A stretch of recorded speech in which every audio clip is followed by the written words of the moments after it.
Su tratado es llamado Isilembe. Esto significa espíritus solamente africanos que van a habitar los encutos sangabilongos o piezas religiosas. Estas piezas son entregadas a la persona para que ellas puedan protegerse de la envidia de aquellas personas que le hacen daño y sobre todo abre los caminos, da una mejor suerte a la persona y a la vez la persona que es religioso o no es religioso puede darle uso y pedir con cierta firma que se le entrega a la persona. Estos encutos sangabilongos son muy famosos, sobre todo en Mimunanzo, Congo. Estas piezas que son construidas por el palero, dando así la fortaleza necesaria para cualquier persona, como le digo, que sea palero o no sea palero. Ahora, el que es palero, el que es engueyo o el que es tata, va a tener un mejor uso cuando saque todas las piezas religiosas, haga una firma, las ponga en círculo para pedir en contra de cualquier persona.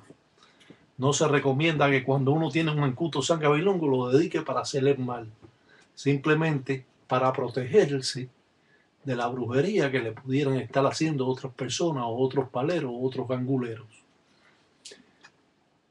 Estos pequeños segmentos cortos del palo mayombe es para que tengan conocimiento sobre esta religión y así puedan tener algo más extenso, con más conocimiento al que usted ha podido hasta ahora saber sobre estos rituales. Es cierto que la belleza folclórica está en cada momento de nuestra cultura afrocubana y sin dedorar a nadie, creo que estos son trabajos que deben darse a conocer porque han estado en un tabú por cientos de años escondidos sin decírselos a nadie. Es menester saber que son trabajos que se utilizan clavos de línea o yuntas preparadas con los mismos palos de la propia enganga. No específicamente los palos que tiene dentro la enganga, sino palos que viven arriba de la enganga que son utilizados para mejor fuerza, para mayor poder, para así desenvolver a la persona, alejarlo de la envidia, alejarlo de aquellos amigos hasta que lo envidian y aquellos que le están a veces deseando estar mal por simplemente porque usted le caiga mal.